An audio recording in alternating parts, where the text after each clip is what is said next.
Hello बच्चों. Now in this topic we will start with non-stoichiometric defect.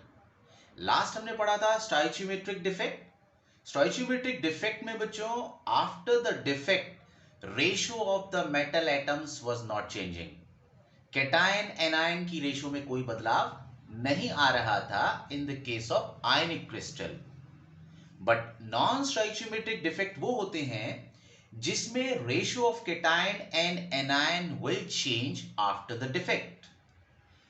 In this non-stoichiometric defect, again we have metal excess defect and second one is metal deficiency defect. Metal excess यानी कि जो cation बनेगा that will be extra after the defect, उसके number बढ़ जाएंगे. जबकि metal deficiency में the number of positive ion will decrease. So we are calling it also the positive vacancy. तो सबसे पहले हम लेते हैं बच्चों मेटल एक्सेस में, और मेटल एक्सेस में फर्स्ट है बच्चों दैट इज एनायनिक वैकेंसी. अगर एनायनिक वैकेंसी भी क्रिएट हो जाएगी तो in that case also the positive ion or the metal ion will be in excess. और इसको बच्चों हम एक स्पेशल कैटेगरी में पढ़ते हैं जिसको कहते हैं एफ सेंटर. अब क्या होता है ये F centre and what is this defect? अगर हम क्या लें, किसी भी एक आयनिक क्रिस्टल को लेते हैं जैसे sodium chloride. This sodium chloride has sodium ion, chloride ion, sodium ion, chloride ion. तो इसमें बच्चों एक इलेक्ट्रोस्टैटिक फोर्स ऑफ अट्रैक्शन है. ये पूरा का पूरा एक आयनिक क्रिस्टल है जो आपस में आयनिक बॉन्ड से बंधा हुआ है. Now this is the solid. If vapours of the metal is passed, जैसे यहां पर सोडियम क्लोराइड में है, कैटायन कौन सा है? सोडियम का है. तो अगर हम इसमें सोडियम के वेपर पास करें, ये लो जी हीटेड वेपर्स आ रहे हैं किसके? सोडियम के. Now this sodium will get deposit on it surface. और इस सोडियम को क्या चाहिए बच्चों बॉन्ड बनाने के लिए? क्लोराइड आयन चाहिए. So what is going to happen? The chloride ion which is present inside the ionic lattice, this is going to leave its site. This will travel towards the surface and will combine with the sodium. मगर ये sodium अभी neutral है, ये क्या करेगा? एक electron lose करेगा and that electron will occupy that interstitial site. यानी जिस जगह से क्लोराइड आयन निकला था उस जगह पर वो इलेक्ट्रॉन आ जाएगा. तो इस तरीके से इसकी इलेक्ट्रो न्यूट्रलिटी मेंटेन रहेगी. मगर बच्चों यहां पर जो क्लोराइड आयन था वो तो चला ही गया है. We can not count this electron as a chloride ion. So number of Cl minus ion और the number of anion is decreased. So here anionic vacancy is being created. तो ये जो वैकेंसी थी किसने एंट्रैप कर ली? Electron ने. This is called as F centre. The vacancy of the anion which is being entrapped by electron, that is called as F center. This is the free electron due to which it appears colored. जब light इसके ऊपर fall करेगी, this electron is going to excite. It is going to absorb a part of white light, and the complementary part thus reflected will produce the color. And this is the effect of F center in just producing its color. Now you can note it. तो हम लिख सकते हैं बच्चों F centre या anionic vacancy में कैसे create हुई? When metal halide is heated in metal vapours, anion loses its site and electron gets entrapped in it. This is called as F center. And the second non-stoichiometric defect is extra cation. पहले क्या हुआ था बच्चों, metal access कैसे आए थे, जब anion कम हो गए थे. नाउ एनायन अब कम किस तरीके से होंगे, कैटायन के नंबर किस तरीके से बढ़ेंगे, that is under extra cation. जैसे जिंक ऑक्साइड है, अगर जिंक ऑक्साइड को हम हीट करते हैं तो यहां पर जो ऑक्सीजन है ये एज ए O2 निकल जाएगी.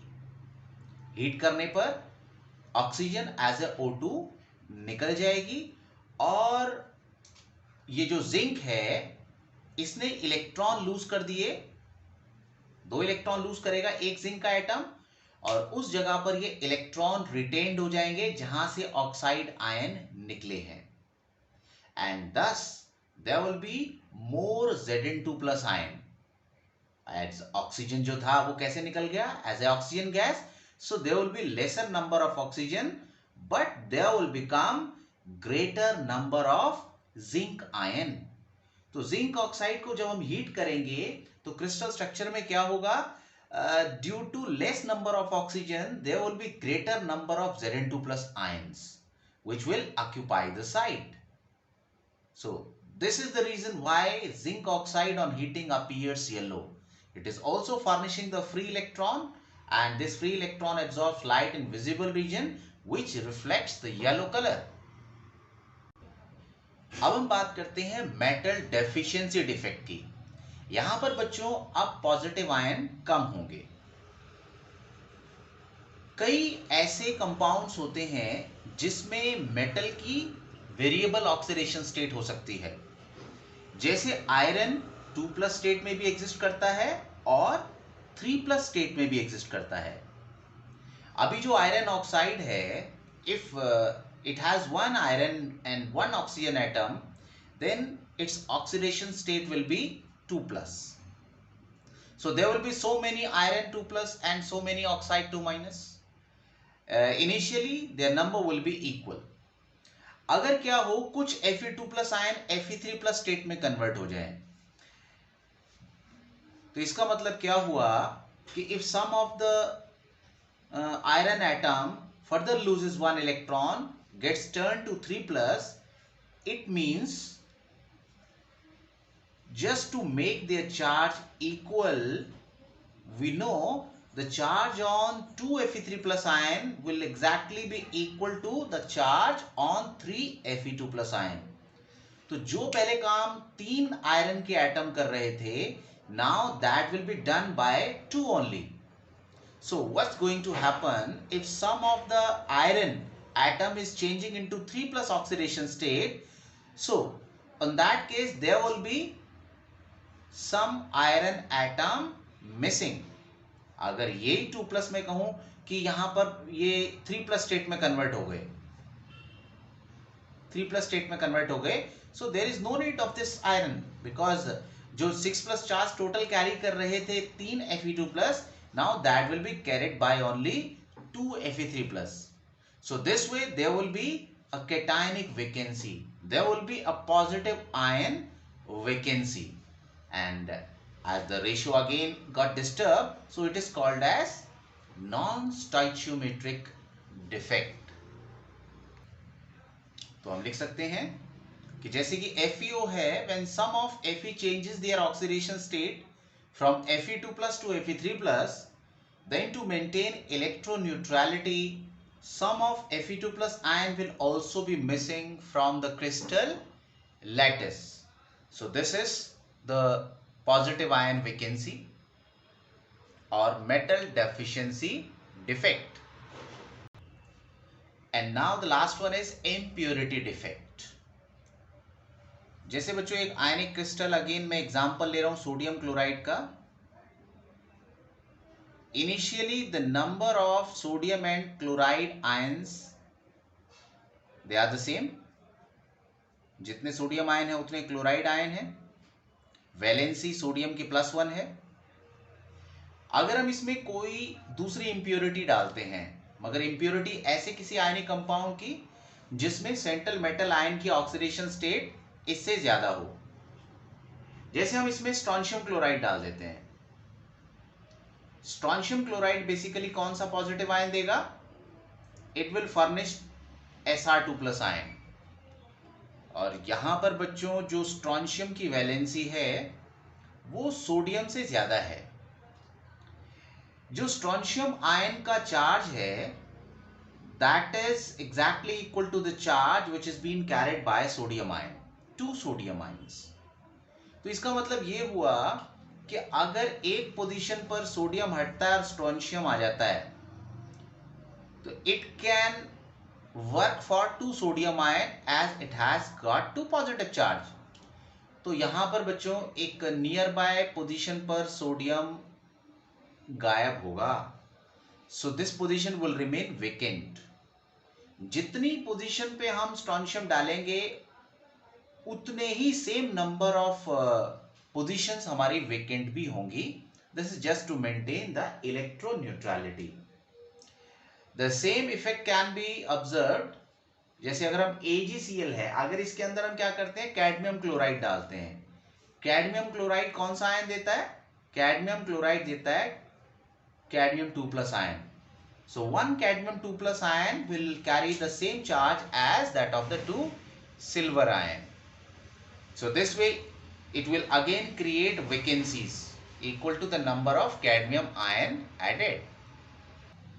Now you can write when to the sodium chloride crystal, यहाँ पे बच्चों क्लोराइड आएगा, sodium chloride crystal, impurity of higher oxidation state is added। जैसे क्या ले लिया हमने, strontium chloride. As the charge on one strontium ion is equal to the charge on 2 sodium ion, so what's going to happen to maintain electroneutrality when Sr2+ takes the position of Na+, its adjacent position also becomes vacant, and this is to maintain electroneutrality। तो इसको भी लिखने की जरूरत नहीं, because we have already written कि electroneutrality is been maintain. तो ये इम्प्योरिटी डिफेक्ट था। तो ये थे हमारे बच्चों 3 टाइप के डिफेक्ट। पहला डिफेक्ट था स्टोइचियोमेट्रिक, उसके बाद हमने पढ़ा non stoichiometric defect, and at last we studied impurity defect.